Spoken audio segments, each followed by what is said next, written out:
In the year 2016 alone, 16.1 million people were affected by major depression, while 6.8 million people were affected by anxiety. Now, only a handful of these people are actually treated, and the ones that did receive treatment, usually it comes in the form of medications, and medications we know can create a crutch and can sometimes have negative long-term effects. Now, you might be thinking, Bryce, you seem like a pretty happy guy, and for the most part, you'd be correct. Today, I want to tell you my secret to happiness. Now, growing up as the youngest of four, I was picked on by my brothers a bit, and it was entertaining for them, not as much for me. But soon, my brothers left. They grew up and they moved out, and I was left alone. Shortly after my brothers left, we actually moved to a different part of the state, just a short move from Layton to Mountain Green. With the time I spent alone, I began to develop negative feelings about myself, about others, about my environment, and it became very toxic to me. Now, one day, luckily my wonderful mother strongly counseled me to start journaling. Every night I would go home, I would sit down and I would write in my journal, but it wasn't very positive. I would find myself letting out very negative emotions. Now, as this did help me to get the negative emotions out of my head and down onto the paper so I wouldn't have to focus on them anymore, I never felt free from them. It never really helped me feel much better. Now, let's switch our train of thought for a second. In 2017, Joshua Brown and Joel Wong of Berkeley University did a study. In this study, they took 300 students. They split them into three groups. The first group, they took the 100 students and were told to do what I had been doing, writing down their negative emotions every single night and just getting it out on the paper. The second group was their control group. This group was told not to do anything, just to go about their normal lives and not worry about it. The third group, however, was told every night to come home and write a letter of gratitude. This letter of gratitude would show the things that they were grateful for throughout their day or just in their lives in general. These people also had the option, whether or not, to send it to another person from their group. If not, then they didn't have to. Now, what they found was astounding. They gave tests at both 4 weeks and at 12 weeks of the feelings and emotions of these people and where they were at. The first group, who had written down negative feelings, they said they had not really helped much, and some of them said their feelings and their emotions had even worsened. This control group, as we would expect, just stayed the same. But what they found with this third group was truly amazing.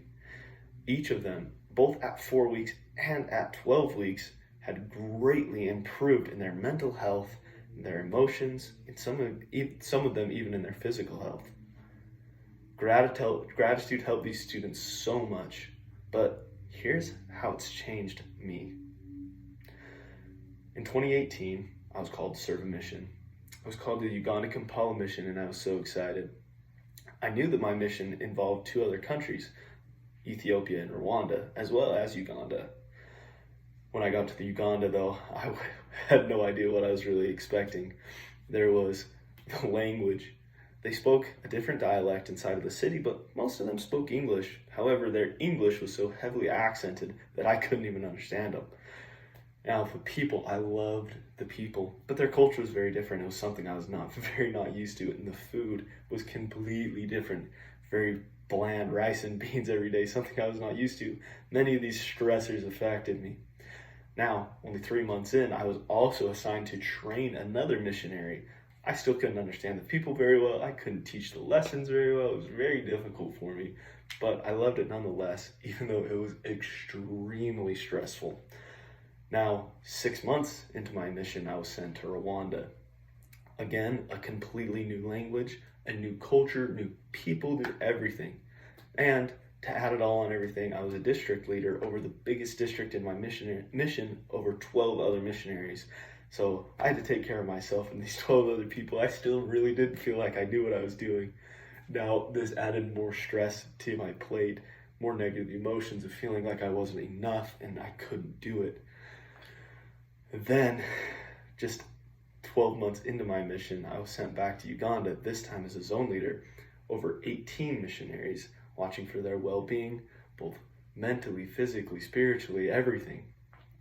That, and I was given a truck to drive, and the driving conditions in Uganda are some of the most stressful in the world.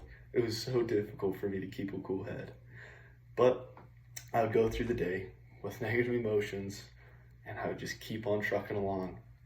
Now, about 4.5 months after that, I was actually sent up to Ethiopia as well. So yet again, for the third time, a new country, a new language, a new people, a new culture. This time, again, a zone leader watching over 16 missionaries and driving in jam-packed, bumper-to-bumper traffic every single day. Now in Ethiopia, to make it even more interesting, we were thousands of miles away from our mission president and any other source of leadership. Everything was dumped straight to me and my companion. It was extremely stressful. But I'm glad I knew one thing. I'm glad I had gratitude on my side. Just like in the Berkeley study that they conducted, I too would come home every night. I would write a page of things I was grateful for, things that happened throughout the day where I either saw the Lord's hand being a missionary, or I just saw the positive effects of me on other people, the things that they were so grateful they were giving me, all that they had in these poor communities. So many great things that to be grateful for. And I don't know what I would have done if I wouldn't have been looking out for those things I was grateful for, all these negative emotions and these stressors affecting me. Gratitude is truly what got me through my mission. But now I want to change to you. Now it's your turn. All of this started for me in high school, journaling down my negative emotions from day to day, but I would focus on the things that made me depressed or sad or anxious. As I matured, I was thankfully advised differently to write down things that I was grateful for. The benefits of that is what brought me through some of my most difficult times within life and definitely on my mission. So what can you do?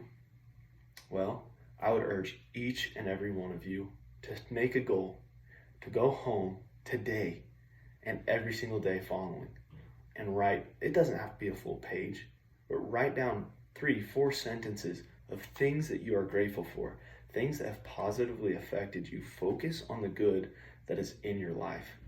I promise that if you do this, you'll see so many great blessings and benefits coming into your life. You will see the people around you and how they affect you. You will develop greater love for them, greater compassion and empathy for the people around you. I have seen it in my life. So if someone were to come and ask me, Bryce, what is the cure to anxiety and depression? My answer would be gratitude.